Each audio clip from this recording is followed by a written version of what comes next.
Hi, I'm Judith Leblein, and welcome to Conversations. Today's conversation is with Lance Corporal Marisol Pagan. Now, I met Marisol over the phone to do a radio interview back at WCTC 1450 AM. When we knew we were about to go to war in Iraq, we reached out to the Marine Corps Reserves and found someone from New Jersey who was getting ready to go, and that happened to be Lance Corporal Marisol Pagan. And we had an opportunity to follow her and stay in touch with her husband and 2 children as she was overseas fighting on behalf of this country. And she's home now. And what better conversation to have than with Lance Corporal Marisol Pagan. Welcome home. Thank you. And thank you. Thank you. And an impressive sight to see a Marine in their dress blues. Just beautiful. You spent how long overseas? A total of 5 months. 5 months. 5 to 6 months, yes. Sometimes temperatures reaching 125 and higher. And a mother of 2 children. Mom of 2. Married, kids home in New Jersey. Kids at home. I admire it. Thank you. I really do. First, let's find out more about you. Okay. Because your story is not the typical Marine story. No, it's not. At what age did you decide to enlist in the 31. Marine Corps Reserves? 31. Now, usually, it's someone right out of high school, right out of college. What were you thinking? Well, it was always a dream. It's just I never accomplished it. And I felt, well, I'm a mom, I finished school. And that one dream, why didn't I just go for it? And one day I just got up and said, well, I'm going to try this. And I did it. Well, you got up one day and said, I'm going to try this, but I'm hoping you rolled over and said to your husband, definitely. What do you think, hon? And what did he say? He thought I was crazy, but he says, well, if you're up for it physically, go ahead. And I trained for it. And I studied, trained, and physically trained because it's a lot of physical. Did you train before you enlisted? Definitely, because it's, the physical demand is very intense. So once I entered boot camp, it was much easier for me. Not so easy, but enough to pass it. Well, you know, when you compare who you're in the class with, right, 20 and year olds. at 31 years old, accomplished a lot already, family at home, and suddenly you're in there with these 20-year-olds. Yeah.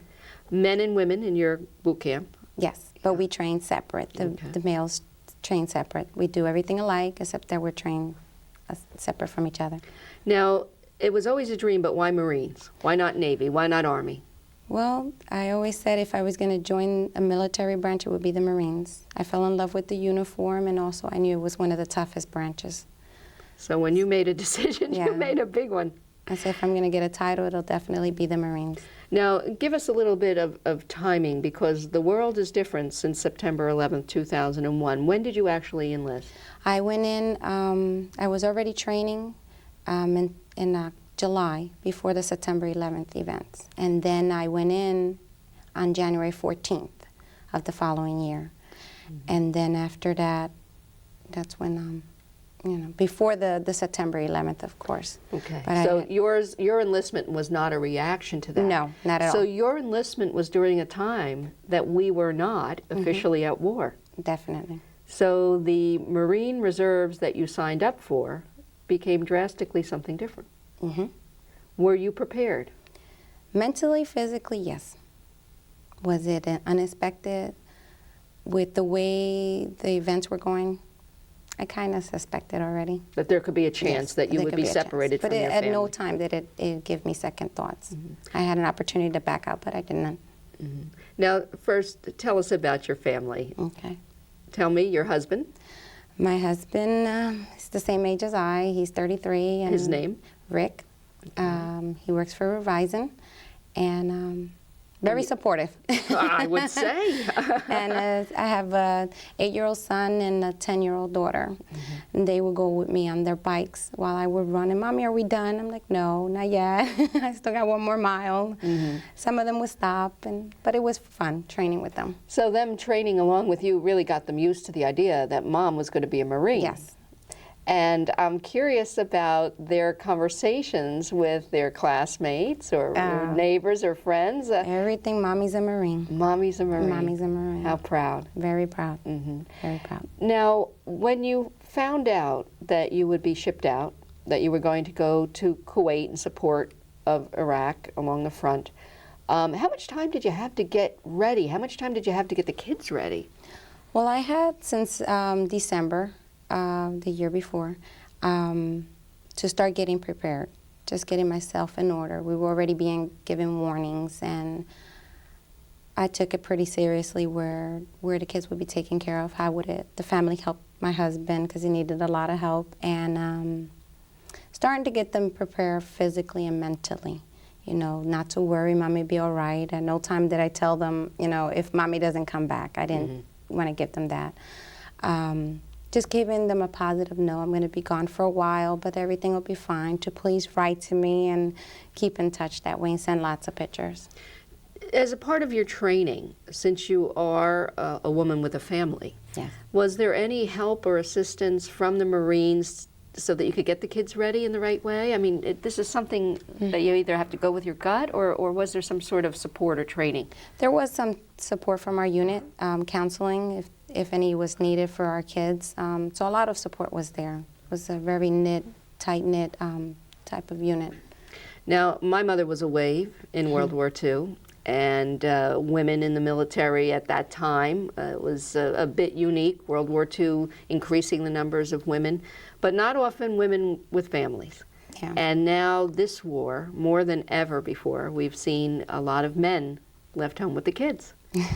So tell us, how'd he do? He did very good, very well.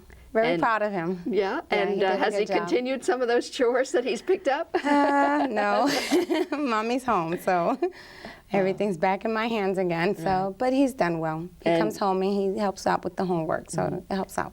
Now, you have two children, a boy and a girl, Boy and a girl. beautiful kids. What are you. their names? Ricardo and Crystal.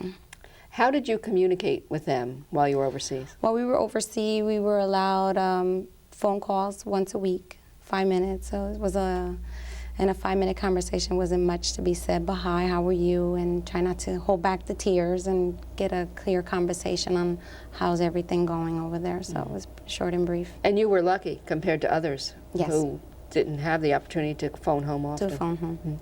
Talk to me about the 6th Motor Transport Battalion. This is your group out of Red Bank, New Yes. Jersey.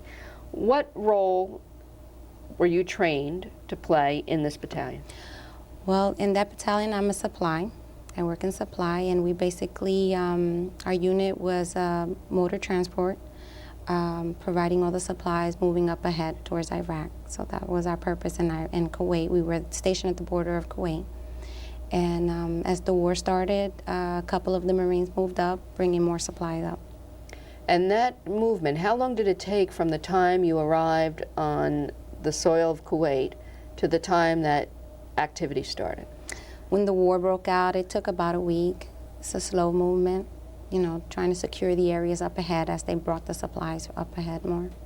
Well, what we quickly learned from the stories was that nobody was ultimately safe. No. And there was a great deal of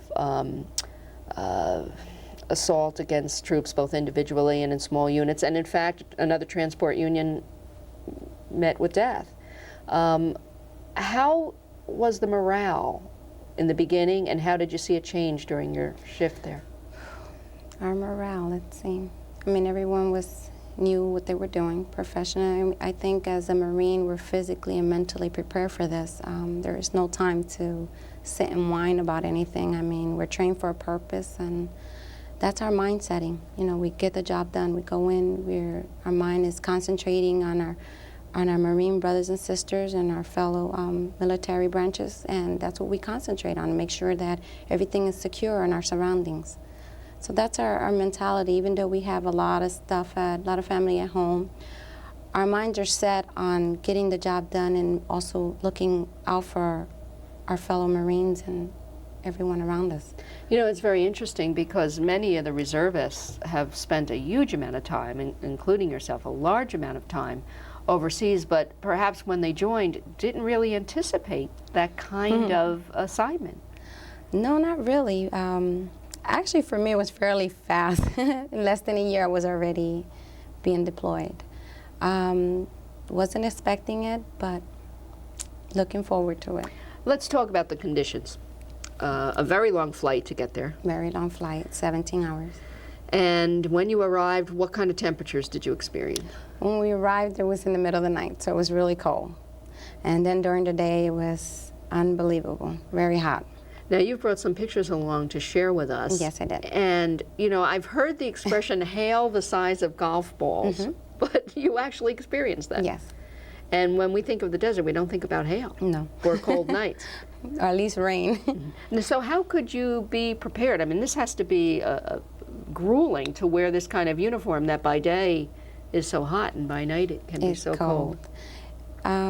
We adapted pretty fast to it. I mean, as the days went by, I mean, you would want to be covered from the heat. It was just too intense. There's not much shade, so you want the clothing on, even though it was hot. What kind of information did you get from the front? And how readily available was information from the States? The information that we received was fairly short and brief, you know, that everything was moving along and that our unit so far, no casualties. So that was good news. I also had a cousin with me that was in the same unit as I. And so that was comforting. So it was back and forth giving me news of my cousin. He's okay. I'm like, oh, okay, great. Now, some of the pictures you've shared with us show bunkers. Bunkers that we made. Okay. Those were built by your unit. Yes. And what were those bunkers for? Those were for our safety. Once the war broke out and in the event that the missiles would come our way, you know, those were our shelters. Well, it was very frightening for those of us at home just watching, so I can't imagine what it felt like to be there, even along the Kuwait border. Because early in the war, we were all worried about attacks with gas. Right. We were worried about all sorts of attacks, perhaps dirty bombs, and lots of the training prepared you for that kind of thing. Was it incredibly intense until you knew that perhaps that would not happen? I think when the war broke out, that's when it impacted me. That this is it. This is the real thing. This is no more training, but all the training I was very thankful for because I was very much prepared on how to properly use our gas masks, put in our mock suit to protect us from any chemicals and anything that they may have thrown to us. So it's, even though it was very real, I was very much prepared for it. So your training has paid off? Yes, it has. They very, very much prepare you for it. Tell us about day-to-day life along the front. You're living in tents, I'm assuming? Living in tents. Every day going to work. What kind of shifts were you taking? How many hours would you work?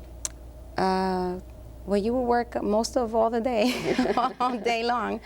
You would get a break in between, definitely. You get some time to rest. When the war broke out, it was work all day, no sleep. Now here you are, a working mom. Working mom. From New Jersey. And we have pictures of some unusual sights. Camels. Camels. And what were some of your observations of being in the desert? Where did they come from? And how did they last? How did they survive? Yeah, so it was definitely, how did they survive? I couldn't, the heat was unbelievable. And where was the water?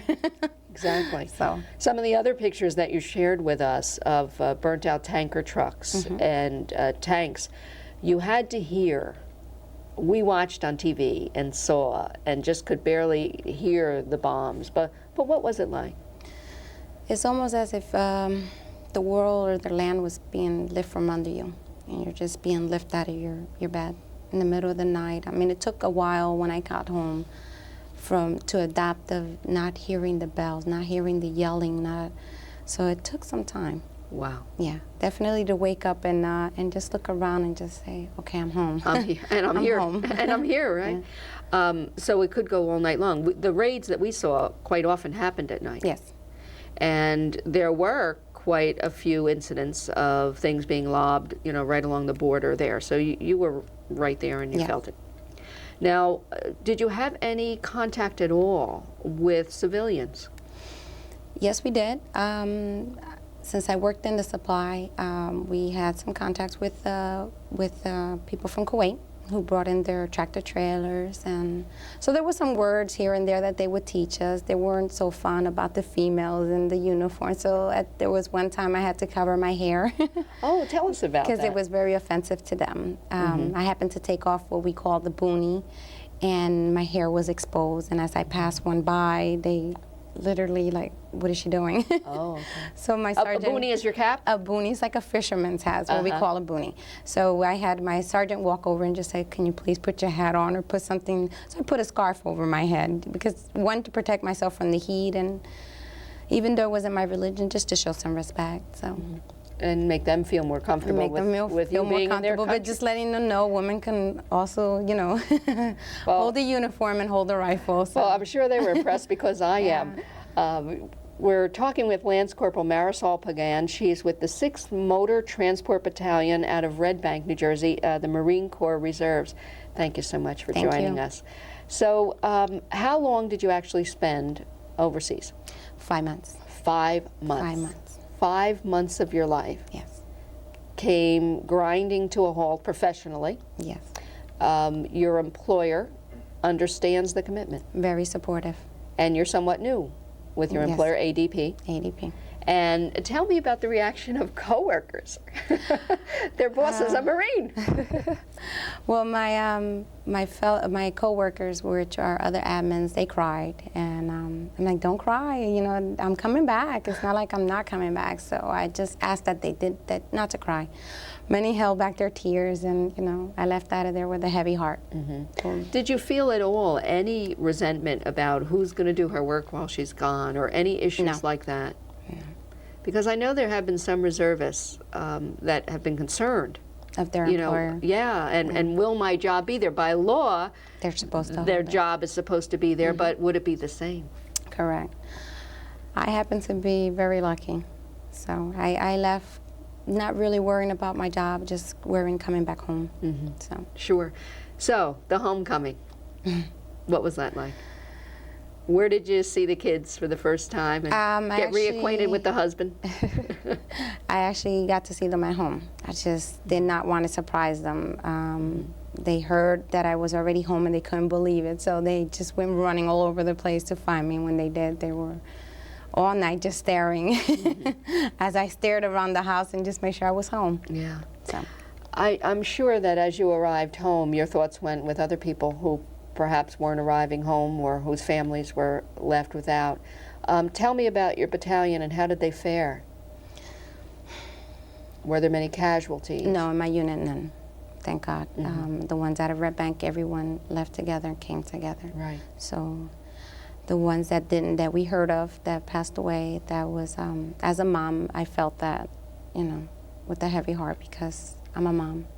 So yeah, you can understand that comparing loss. to other Marines that doesn't have a family of their own besides their mom and dad, it took a toll on me. Yeah. All right, now you're being honest, and you had well, how can you say a decent experience at war, but you had an experience, you got to come home, you're healthy. What things surprised you about yourself? My physical capability. Why? Because at my age, not many people can accomplish it. I mean, not to say that I'm old, but well, you're older than a young all Marine. the other Marines made it clear you're older than us, so it was like a big difference. And just being able to accomplish something that I wanted to accomplish, and not putting my age in the way. Now, before you went over, I'm sure there were all sorts of briefings, but in your mind, you had an experience in your head. Yes. You had a thought in your head, and you get there. You serve 5 months. What was different than you expected? From when I got there? You know, the anticipation in your mind, you knew there was a certain experience, but now that you're back, you say, oh, geez, I can't believe I thought that. Well, now that I'm back, I mean, I've prepared myself before I left, so the weather, the people, the environment, the religion, I come back and I see things different, a little different, so. And in general, as you said, the people that you met, were they Kuwaitis? Yes. So they had a different mindset, certainly, than the people in Baghdad. What kind of stories from your friends from the battalion that went forward did you get back? Were the people happy that they encountered? Yes, a lot of them were very happy to see the Marines. Not much stories because I guess they were not that, secure to come near the Marines or any military branch for their safety as well. But just seeing them smile and holding up the flag, it was a nice feeling.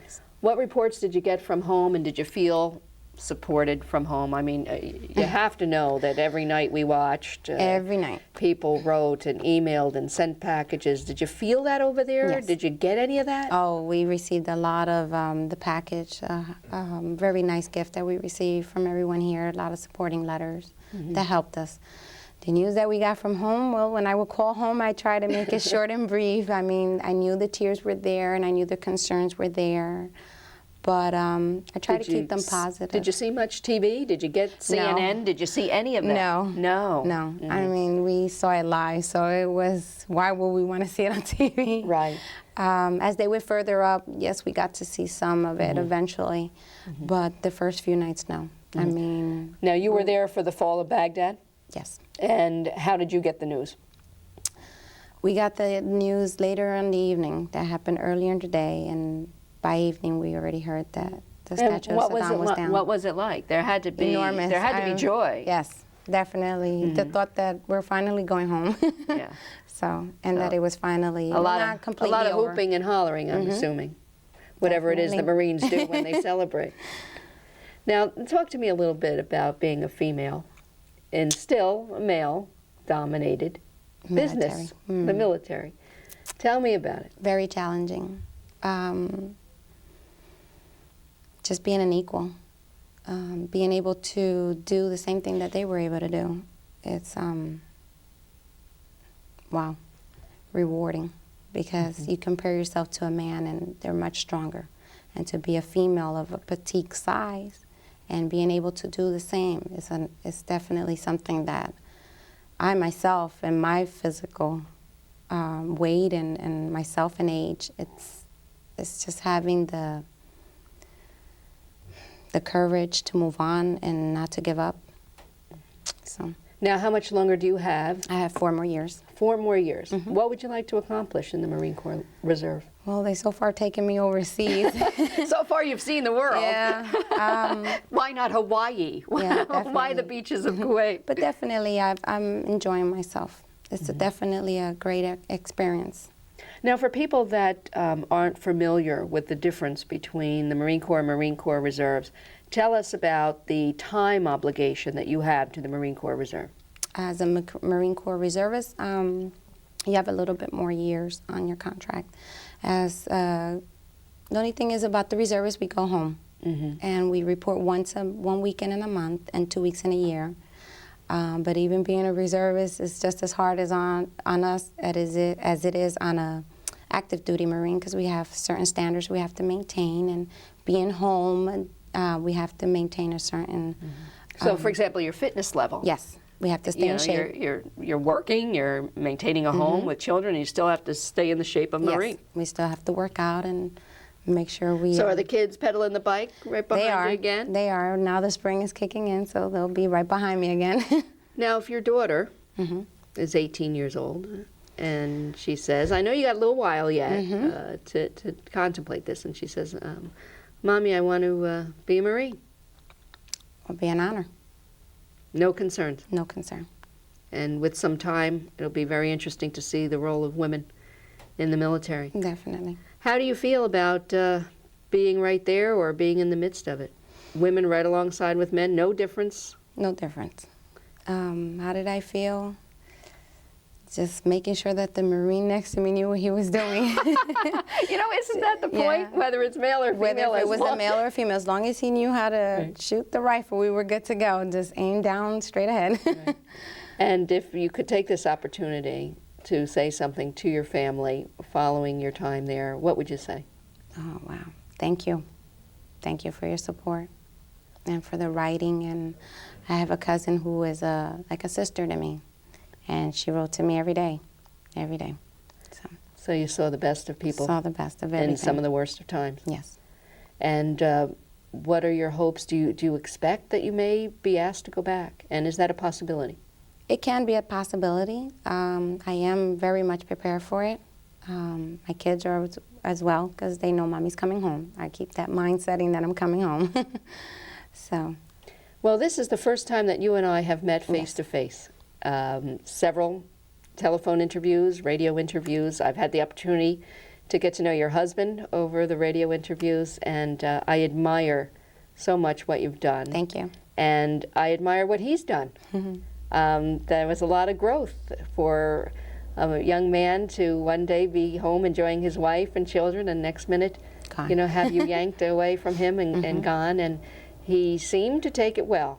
Very well. All of our conversations with him were all very supportive, and it's a beautiful family, and we thank you. Thank you. And admire it a great deal. You have more courage than I could ever have. Thank you. And we appreciate it.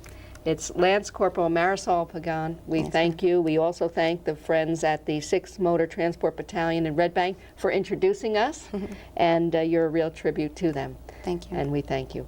Well, there's nothing like a good conversation, and certainly learning about women in the military, and most importantly, the conflict in Iraq and your time in Kuwait. Very interesting. We thank you so much.